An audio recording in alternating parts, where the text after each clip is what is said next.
Chers amis du Dharma, je m'apprêtais à venir vous rendre visite en Europe ce printemps, mais les circonstances que le monde traverse en ce moment m'ont contraint à annuler ma visite. Et puis tous nos rendez-vous ici et là, en France, en Suisse, etc. Donc je voulais vous assurer de ma présence à vos côtés et d'essayer de vous aider peut-être à traverser cette crise, cette difficulté que nous allons tous traverser de la meilleure façon possible. Il y a deux façons de réagir à cette situation. Une qui est l'enfermement, se replier sur soi-même, avec peut-être une forme de rejet et de doute, peut-être même de colère vis-à-vis du monde et de ce qu'il nous impose. Et puis il y a l'autre façon, qui à mon sens est une façon beaucoup plus bouddhiste, d'approcher la situation, qui est de cultiver d'un certain côté le discernement, le bon sens, se protéger, et d'un autre côté le soin, l'attention que l'on va porter aux autres, et en particulier celles et ceux qui nous sont proches, et puis notre communauté au sens plus large des pratiquants du Dharma, pour s'assurer que tout le monde va bien, que tout le monde a ce qui est nécessaire pour pouvoir soit se prémunir contre cette épidémie ou bien une aide nécessaire, alors que déjà j'ai des nouvelles, certaines d'entre vous sont affectées physiquement par le virus. Donc s'assurer que tout le monde est dans une position confortable, en tout cas sécurisée, et combattre l'isolement. Combattre l'isolement. Alors bien sûr, en ces moments, et en particulier en France, je sais qu'il y a des mesures très draconiennes de limitation des mouvements et des contacts. Il sera peut-être difficile d'avoir un contact physique les uns avec les autres, mais heureusement, comme en ce moment, là, je peux m'adresser à vous par les médias sociaux interposés, téléphone, Internet, ne serait-ce qu'un texte, un texto, pour que tout le monde se sente lié, faisant partie de ce réseau d'amitié et du Dharma, et puisse ensemble traverser cette épreuve. Alors, lorsque l'on rencontre cette difficulté, euh, qu'est-ce que l'on peut faire? euh, Peut-être l'angoisse, l'incertitude, l'inquiétude s'élèvent, qui génèrent une forme de colère. En tant que bouddhiste, nous sommes en quelque sorte préparés à cette situation par tous les enseignements que nous avons reçus. En particulier, le Gyalwa Karmapa a insisté sur la nécessité d'une part de ne pas succomber à la panique, mais d'autre part de ne pas être, de s'exposer ridiculement par une sorte de bravade à une contamination. Donc, de garder raison, de garder mesure, mais aussi de regarder vraiment ce qui se passe en nous, à savoir peut-être qu'il y a la tendance à penser que nous sommes immortels, que rien ne peut nous atteindre et que nous ne serons pas malades, que les autres peut-être le seront, mais pas nous. Euh, Il y a une ligne comme ça dans le texte d'Albert Camus, La peste, qui dit ils pensèrent que jamais cela ne pourrait arriver à eux ou à leur famille et donc ne se sont pas préparés. Quelque chose de ce genre-là. Donc, se préparer, être attentif, c'est finalement tout notre exercice dans la pratique du Dharma.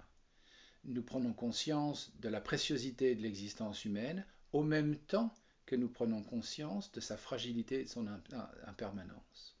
Alors maintenant, ce qui est intéressant dans cette situation, c'est que l'on va pouvoir faire l'expérience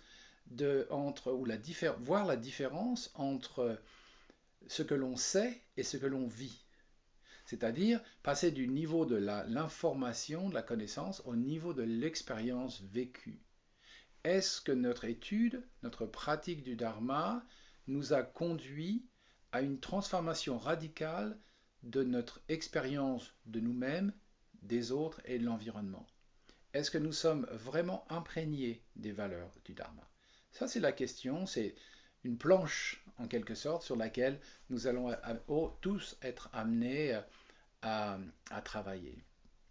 Dans ses courriers, le Gyalwa Karmapa a également insisté sur le fait que nous devrions revenir aux fondamentaux, c'est-à-dire euh, revenir à l'étude des 4 sceaux du Dharma.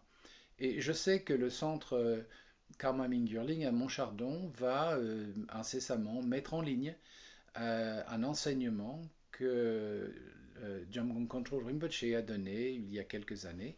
Et je vous invite vraiment à aller sur leur site et puis écouter cet enseignement sur les 4 sceaux du Dharma. Dakpo Gyuling va également mettre en ligne des enseignements donnés par le Karmapa il y a quelques temps, une année ou deux, je ne sais plus. Et donc, je vous invite aussi à aller voir sur le site. Vous pouvez aussi venir sur mon site, tsony.com, et trouver des enregistrements en français, tout dépend en anglais, qui pourront peut-être vous aider à approfondir cette réflexion sur les 4 sceaux. Alors, les 4 sceaux de façon condensée, qu'est-ce que c'est? Premièrement, une réflexion sur l'impermanence. Le fait que tous les phénomènes étant composés sont impermanents. Notre corps, composé, impermanent. Nos pensées, nos émotions, s'appuyant sur des causes et des conditions, sont aussi impermanents, transitoires. Il n'y a donc rien de solide dans la manifestation. Et c'est ce déni de l'absence de solidité que nous allons progressivement éliminer de notre esprit par la réflexion sur le premier des 4 sceaux, qui est celui de l'impermanence.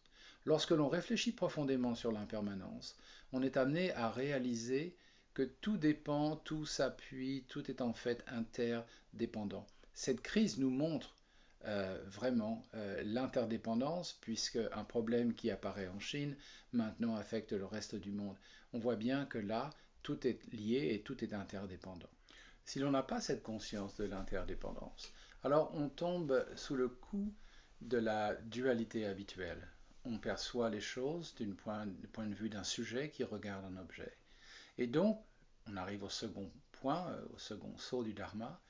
Tous les contacts avec les objets, quels qu'ils soient, sont contaminés par cette vision dualiste qui génère la souffrance, les émotions perturbatrices, les actions polluées, etc. et les conséquences.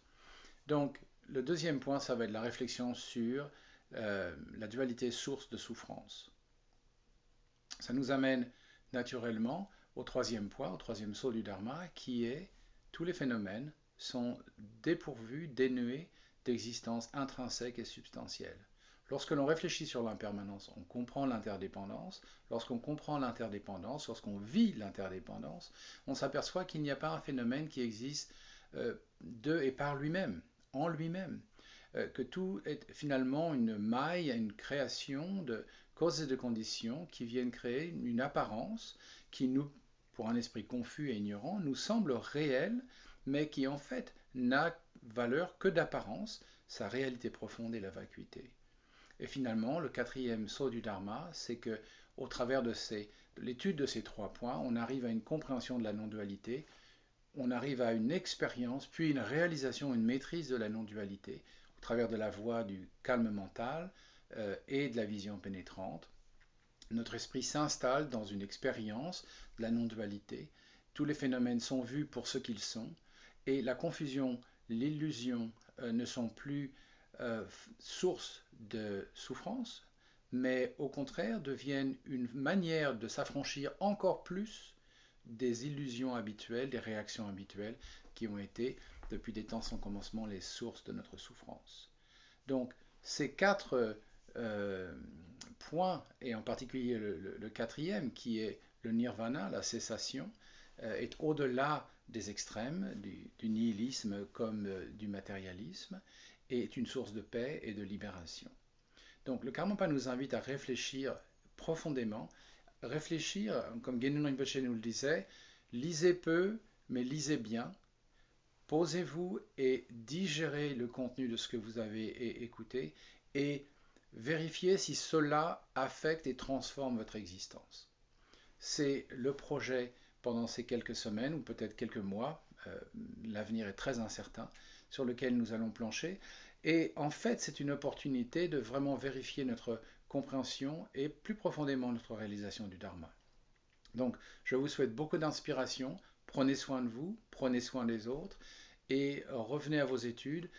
Vous avez du matériel d'études qui va être mis à disposition par les centres, comme je l'ai mentionné précédemment. Si vous avez des sujets que vous aimeriez traiter, vous pouvez m'envoyer un mail.